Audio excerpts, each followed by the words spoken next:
It's the Blairing Out with Eric Blair show, and I'm here at NAMM 2013 with Dave Ellefson of Megadeth. What brings you out here to the NAMM show today? Well, I'm here today to hang with my friends here at Harkey, use their bass amplifiers, and so we just did a little autograph signing. Well, actually a big autograph signing. Got a smorgasbord style. It was a bunch of us, Thrash, Slayer, Mike Portnoy, Billy Sheehan, Daddy Trunk, a bunch of us. So did that, and then I'm going to head over and see the gang at EMG Pickups. I use their pickups, and tomorrow I'm going to be up with Jackson Guitars. I have a new signature model bass coming out with them this year, and SIT strings, and a little company called Beams, which is like a little interactive device that they have over in one of the other halls over there. When you were a kid, did you ever think that you would have so much recognition in your life, being one of the most important thrash bands in the history of music?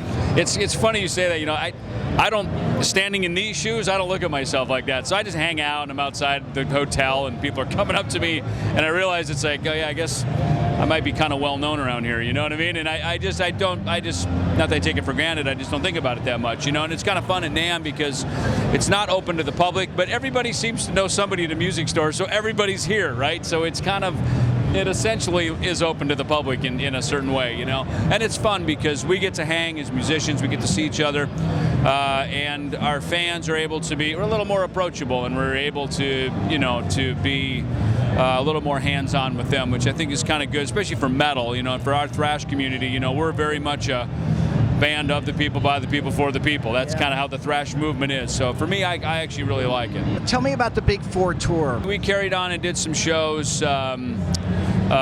You know, Slayer and us have played together, gosh, since 1985, you know what I mean? For whatever reason, the two of us seem to do really well together. Playing with Anthrax obviously is great. As far as the Big Four, the last official Big Four show we did was in Yankee Stadium back in 2011. So that was the last official one. I don't know if there'll be any more or not, but it was, I mean, if that was the last one, that was a great one. You know, obviously, ideally, it'd be fantastic to do more, but we'll just see if that ever pans out or not. What's going on with Megadeth right now? We're making a brand new record right now, and really coming along well. In fact, right before I came here, I was just down playing some bass on we have 10 tracks done as of now with at least the bass and drum tracks, and you can really hear the songs coming together now at this point, you know, and boy, there's just some great stuff. I mean, it really takes me back to some of the real origins of the Megadeth sound from back in the very beginning, which I'm thrilled about. Yeah, I mean, the Peace Sells, I mean, I know that's your most popular song, one of them, but I mean, that song still to this day is still relevant. Well, it's interesting with songs from Megadeth that became singles and radio hits and videos and stuff. You know, we didn't set out to write those, you know, they were, and I think that's the beauty of it, is that there's a very organic thing, you know, there's a lyric maybe that one of us had, Dave had, or, you know, Foreclosure of a Dream, something that I contributed. And from that, these songs develop, and when you make the record, then you take it into the record company, and they are the ones with their expertise. They go, man, that song should be a single, let's do a video for that one. And that's the right way to do it, rather than us trying to also be the marketing guys for our songs. You know, we do our best, and I think have written our best material when it's something we think is cool. Our fans seem to think it's cool too. How has your life changed on the road? I mean, I know that Dave Mustaine announced years ago that he's a born-again Christian. Right. How has that affected the rest of the band on the road? Well, I think it's been great. You know, I mean, look, our story's out there. You know, we've been a very open book about our lives, about the history of the band. I think it's a thing that our fans appreciate about us, you know. Whether you like it or not, we speak it, you know. And so to be open about that with our lives, but even our personal lives, because our personal lives really are our professional lives by and large, you know. And because, you know, being in Megadeth, it's who we are. It's not just a band, it's who we are as people. And you know, for Dave, obviously that was a great you know, conversion for him, and a great, you know, thing for his life. And you know, I've done kind of a similar thing myself, you know, years ago when by the time I was 25, man, the drugs and booze kicked me. I mean, and I was done. I'm like, I surrender, I'm out, you know what I mean? But the funny thing is, that was right before we recorded Rust in Peace. And then from then on, I've had the best years of my bass playing career, certainly of the Megadeth career. So for me, you know, keeping my nose clean, you know, with a real desire, not because I have to and not white knuckling it, because I have a real desire to, you know, I'm a bass player first and foremost, you know, and a band member, and there's a lot of things that come along with that. My craft of being a bass player in a band, you know, in Megadeth, has been its best when I've kept my nose clean.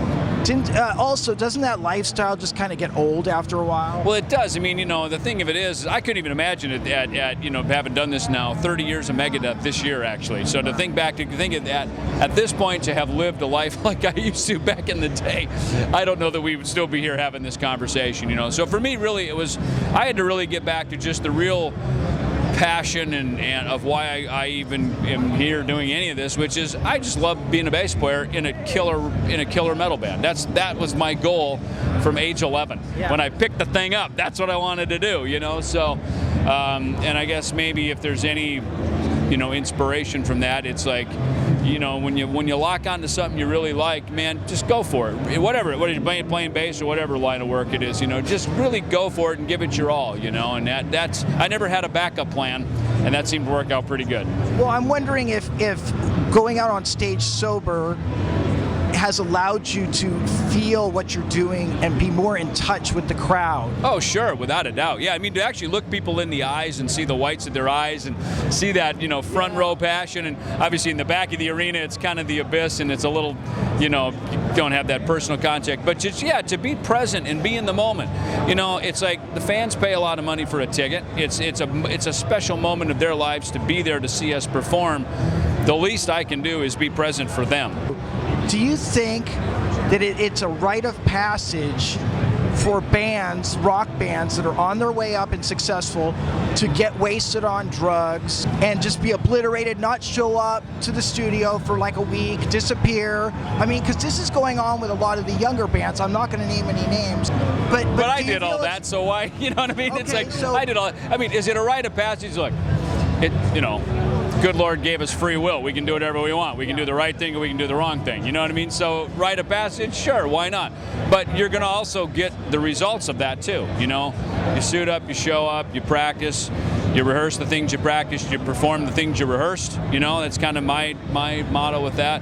You will execute things to a level of professional quality that, again, when people are buying a ticket or buying a record, you know, you have an obligation to give them your best, I think, you know, and money notwithstanding, and it's not even about the money, it's really about when you put something out there, you should put your best out there.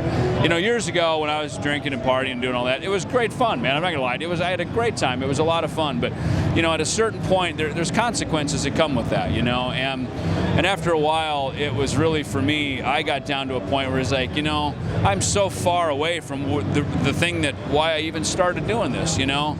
And, you know, so for me to get rid of the sex and the drugs and just take it back to rock and roll, that was the reason I picked up the bass, you know? So I'm happy to say, you know, that I'm here all these years later doing this for just the real passion of rock and roll, and in my case, metal.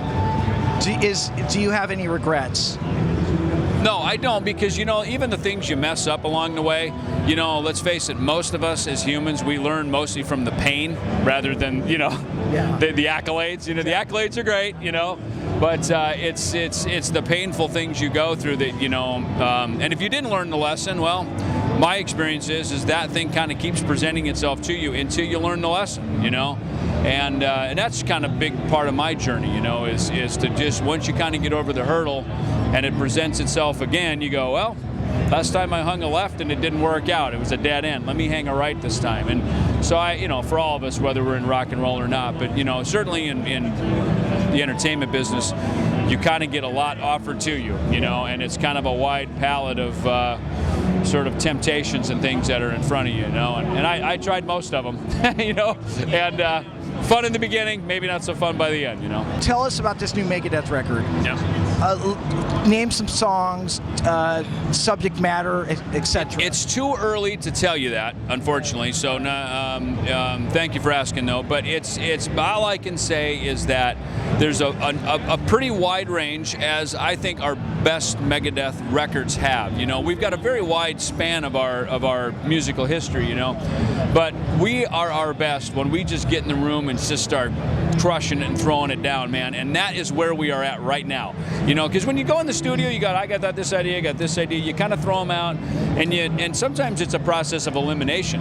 You know, you kind of have this thing, you go, put that one aside, and all of a sudden you find in the middle there's the heart and soul of it, you know, and that's really where we're at right now. And I tell you, it's just these last few days I've been playing bass on it, and it's just, I mean, it's a workout, and it's just freaking ripping, you know. So I hope my passion tells you the story. You know, I am excited. Yeah, it's great. What about the spirit of rebellion? Are people going to hear that spirit of rebellion? And spirit of rebellion doesn't have to be a bad thing. Sure. It can be a good thing. It can be colored a lot of different ways. But do you still feel that? Because that's what thrash music was about. Mm-hmm. It was about saying shine you or forget, you know, whatever. Yeah. Well, you know, thrash metal, we were the first generation in the history of the world that owned both metal and punk rock records. We had a Black Sabbath record and a Kiss record, and we also had a Sex Pistols and a Ramones and a Dead Boys record. And that was the conversion. So our influences drew from both, and that's what created thrash metal ultimately. You know, to just rebel, again, you know, the old rebel without a cause thing, it's silly. You just don't look mature in your craft doing that, you know. But I think inside of us, there's an innate it's who we are, you know. And again, in Megadeth, certainly Dave and I, you know, as a nucleus, but certainly Sean Drover, he's a fantastic metal songwriter, man. I mean, that guy just bleeds metal. You know, he's the real deal. And Chris Broderick, his guitar playing, you know, he can recreate all the stuff from the past and really brings another caliber of something different, you know, because if we all four just wrote the same tune, well, three of us are unnecessary, you know. So I think the beauty of kind of what we're finding now with the band is that we've been back, you know, together now, this lineup for a few years now, is really kind of tapping into those nuances that each one of us bring to the table, because that's what really spreads it out and makes it sound like a band. Well, Dave, Mr. Ellefson, it's been great talking to you. Thanks for being on the Blairing Out with Eric Blair show. Blairing Out with Eric Blair with Dave Ellefson of Megadeth. It's a 2013 NAMM signing off. The Blairing Out show.